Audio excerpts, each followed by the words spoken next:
Shalom, selamat malam. Saya Adenovita Rolin dengan nomor induk mahasiswa 2202011 dari semester 6 jurusan PAK Sekolah Tinggi Agama Kristen Kupang akan menyampaikan presentasi neuroteologi sebagai tugas dari ujian akhir semester.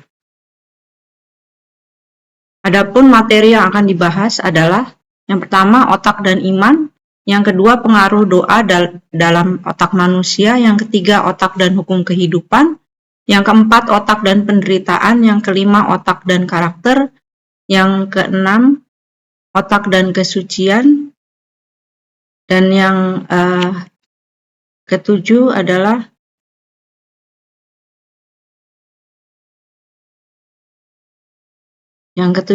keserupaan dengan Kristus.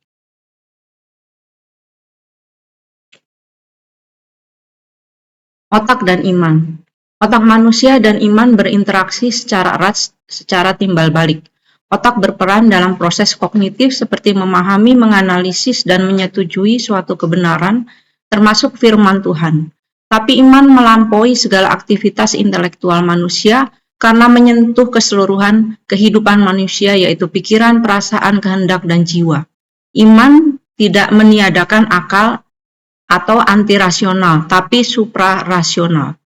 Akal dapat membawa seseorang kepada pengenalan akan kebenaran, tetapi iman dapat membawa kepada perjumpaan dengan pribadi kebenaran itu sendiri, yaitu Allah. Iman itu hasil dari kerja otak dan karya Roh Kudus yang berjalan bersamaan. Kalau dari proses otak saja, maka hanya nalar yang terbentuk dan nalar berpotensi untuk jatuh. Cara kita berinteraksi dengan Allah adalah dalam roh. Ini adalah bagian-bagian otak. Nanti dalam penjelasan akan ada bagian-bagian otak yang disebutkan. Kita dapat kembali melihat bagian-bagian otak ini. Otak dan iman. Roma 10 ayat 17 mengatakan, mendengar bukan hanya melalui pendengaran fisik, melalui telinga, tapi juga dari perenungan dan pengalaman hidup.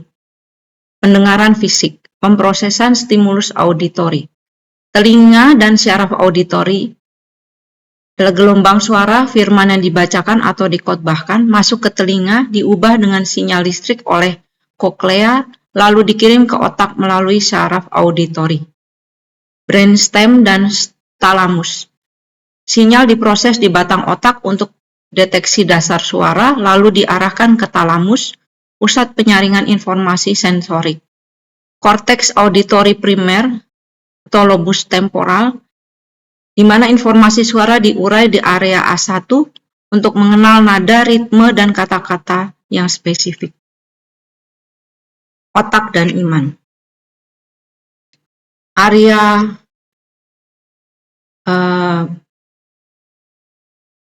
Broca dan Wernicke. Area Wernicke atau lobus temporal kiri mengartikan makna kata-kata. Area Broca, lobus frontal kiri, terlibat dalam pemrosesan tata bahasa dan produksi bahasa. Korteks prefrontal menganalisis konteks firman, menghubungkan dengan pengetahuan sebelumnya, misalnya ayat Alkitab lain atau pengalaman hidup. Di Roma 10 ayat 17 dikatakan bahwa iman timbul dari pendengaran, yaitu pendengaran akan firman Tuhan. Jadi iman kita muncul pada saat kita terbangun pada saat kita mendengarkan firman Tuhan. Kemudian respon emosional aktivitas sistem limbik. Amigdala mengevaluasi relevansi emosional firman, misalnya janji Tuhan, peringatan, atau kasih karunia. Jika firman yang menyentuh kebutuhan mendalam, seperti rasa aman, harapan, dan penebusan, amigdala memacu respon emosional. Korteks singular anterior menginterpretasikan emosi dengan keputusan kognitif, menciptakan motivasi untuk merespon firman Tuhan. Otak dan iman, pembentukan memori dan keyakinan. Hipokampus menyimpan firman dalam memori jangka panjang. Pengulangan mendengar firman memperkuat jejak saraf, neuroplastisitas, membuat konsep iman semakin tertanam. korteks parietal posterior, membangun peta mental kebenaran firman, menghubungkan dengan identitas diri, yaitu aku adalah anak Tuhan dan realitas spiritual. Kemudian akan membuat kita membuat keputusan untuk percaya. Pengaruh doa dalam otak manusia. Temuan-temuan dalam neuroteologi menunjukkan bahwa seseorang berdoa secara intens, maka bagian otak yang mengatur fokus, ketenangan, kasih, dan refleksi moral menjadi lebih aktif. Sementara itu, bagian yang mengatur stres dan ketakutan justru mengalami penurunan aktivitas. Hal ini menunjukkan bahwa doa bukan hanya berdampak nyata secara spiritual, tapi juga biologis dan psikologis. Pengaruh doa dalam otak manusia, sistem kerja otak dalam proses doa. Prefrontal cortex yang mengatur fokus, mengambil keputusan moral, dan refleksi diri menjadi sangat aktif saat kita merenung, membuat keputusan batin, dan berkomunikasi dengan Tuhan secara sadar. Kemudian anterior cingulate cortex atau ACC yang terletak di tengah-tengah otak bagian depan dengan fungsi mengatur empati, kasih, dan perhatian spiritual akan meningkatkan kemampuan kita untuk terkoneksi secara emosional dan spiritual dengan Tuhan atau sesama. Amigdala yang berfungsi mengatur rasa takut, stres, dan emosi yang intens saat berdoa aktivitasnya menurun, artinya tingkat stres dan kecemasan kita berkurang.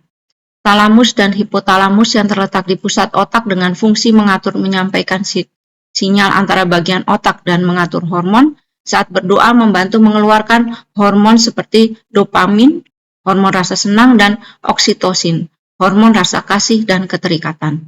Sistem saraf otonom parasimpatis yang berada di seluruh tubuh dan terhubung ke otak untuk mengatur detak jantung, tekanan darah, dan pernafasan saat berdoa akan aktif dan membuat tubuh menjadi lebih rileks, nafas jadi lebih tenang, dan jantung berdebu pelan. Otak dan hukum kehidupan. Ada bagian-bagian otak kita yang bekerja aktif saat ada aktivitas mental. Aktivitas mental adalah kegiatan memutuskan suatu tindakan berdasarkan pengalaman kehidupan dan pimpinan Roh Kudus. Proses otak sangat saat mengasihi Tuhan dan sesama manusia. Dalam pengolahan emosi dan motivasi yang berhubungan dengan kasih sayang, yang dikaitkan dengan konsep spiritual seperti pengabdian kepada Allah, yang berperan adalah amigdala, sistem limbik. Rasa mengasihi Tuhan bukan anugerah, tapi proses yang diawali dengan diperkenalkan kepada sosok Tuhan sejak kecil sampai menjadi rema dalam hidupnya. Sebagai pusat kognitif, prefrontal cortex bertanggung jawab atas pengambilan keputusan, perencanaan, dan pengendalian diri. Ketika seseorang memutuskan untuk mencintai Allah dan sesama yang telah dirasakan kasih-Nya terlebih dahulu, oleh sistem limbik, maka prefrontal cortex akan memutuskan dan mengukur tindakan yang akan dilakukan agar sesuai dengan nilai-nilai kasih. Selain itu, prefrontal cortex akan mengaktifkan neuron transmitted, yaitu hormon oksitosin atau hormon rasa cinta. Kerja sistem limbik dan prefrontal cortex harus seimbang agar tindakan yang dihasilkan adalah kasih yang benar. Ketika menghadapi konflik antara ego dan kasih kepada sesama, ada bagian otak dalam prefrontal cortex yang mengolah konflik moral dan kontrol emosional, namanya anterior cingulate cortex atau ACC, seperti yang telah dijelaskan sebelumnya. Penderitaan otak dan penderitaan.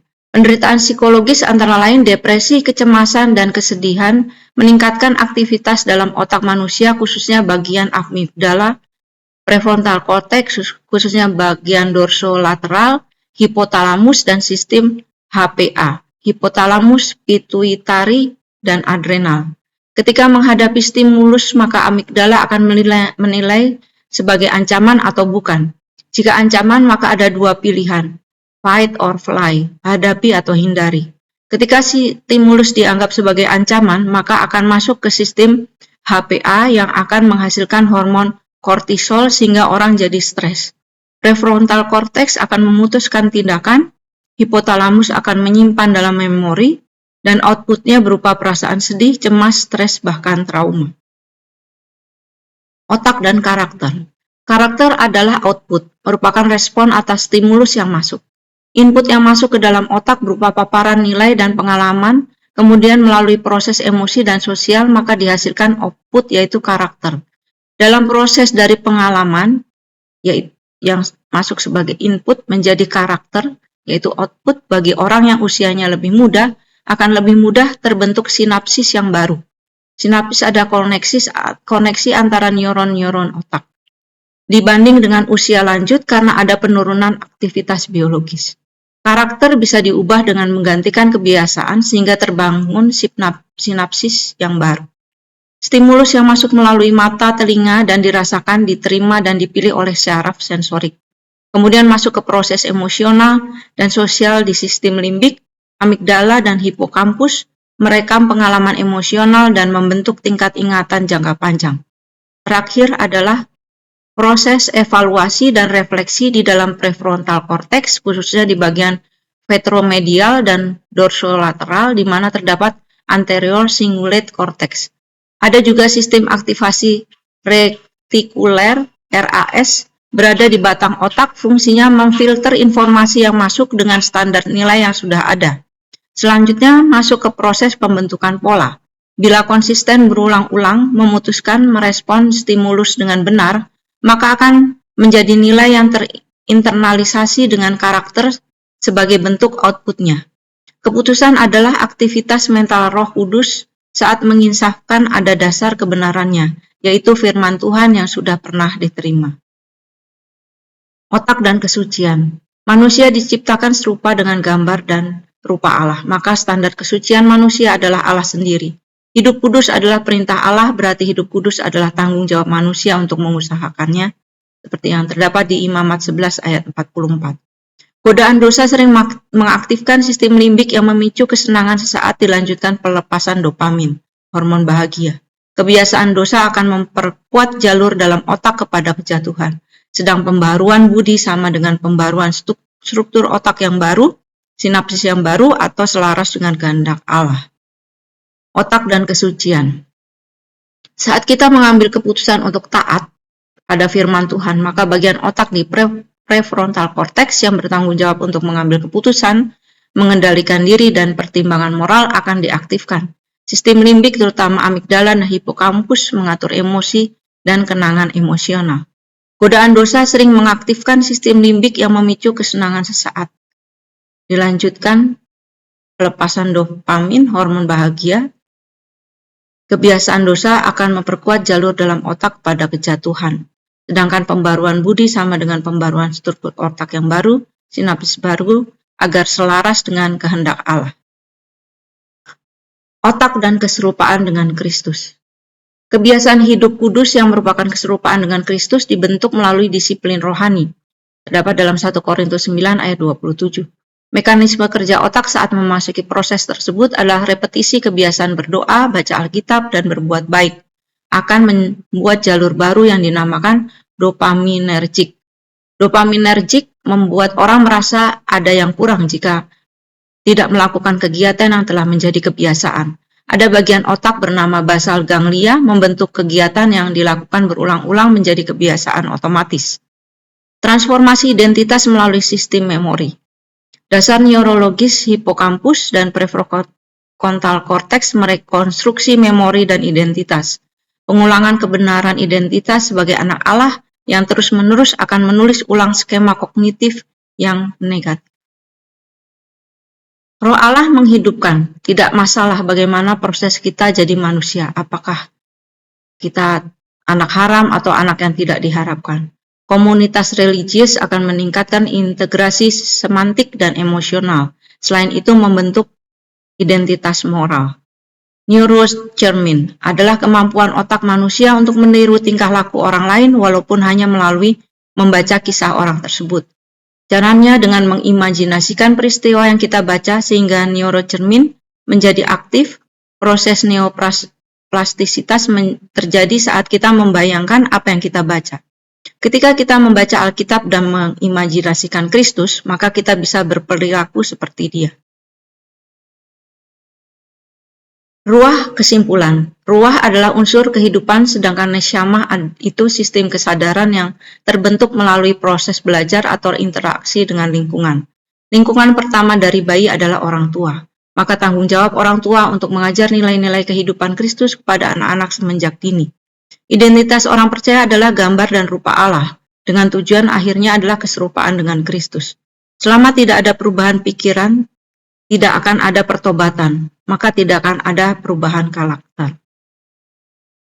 Secara teologis, pertobatan adalah pembaruan yang dikerjakan oleh Roh Kudus. Perubahan neuroplastis dalam tuntunan Roh Kudus akan mengubah karakter manusia secara permanen. Sumber moralitas secara neuroscience bersumber dari evaluasi yang terjadi di prefrontal cortex dalam anterior cingulate cortex atau ACC, yaitu moral umum. Tetapi standar kebenaran menurut teologi adalah firman Tuhan. Jadi jika yang masuk dalam ACC adalah moral umum dan kebenaran firman Tuhan, di mana kebenaran firman Tuhan lebih banyak, maka firman Tuhan akan menjadi standar kebenaran. Kebiasaan menjadi karakter terjadi karena ada kegiatan repetisi yang mengaktifkan basal ganglia yang akan menstimulasi terbentuknya neuron yang baru. Secara teologis kita kenal dengan disiplin rohani, yaitu firman Tuhan yang diajarkan dan dilakukan terus-menerus sampai menjadi karakter seperti Kristus. Keputusan kita untuk mencapai kesucian hidup bersumber dari input firman Tuhan dan dorongan Roh Kudus. Keputusan untuk hidup benar dan berespon benar akan mempengaruhi kerja otak. Ada struktur baru yang terbentuk dalam otak, yaitu neuroplastisitas, jika terus-menerus dilakukan. Sedangkan kebiasaan lama yang tidak lagi dipanggil akan sendirinya hilang. Keserupaan dengan Kristus bukanlah hal yang mustahil, walaupun kita tidak dapat secara langsung melihat dan mengenal Kristus. Allah memberikan neurocermin, yaitu kemampuan otak manusia untuk meniru tingkah laku orang lain, walaupun hanya melalui imajinasi. Ketika kita membaca Alkitab dan membayangkan kehidupan dan karakter Kristus, maka neurocermin menjadi aktif. Dengan kita terus dalam pimpinan Roh Kudus, membaca Alkitab, berdoa, dan meniru apa yang Kristus lakukan, maka akan terbentuk neuron baru sehingga kita bisa berperilaku dan berkarakter seperti Kristus. Demikian presentasi saya. Terima kasih atas perhatiannya. Shalom.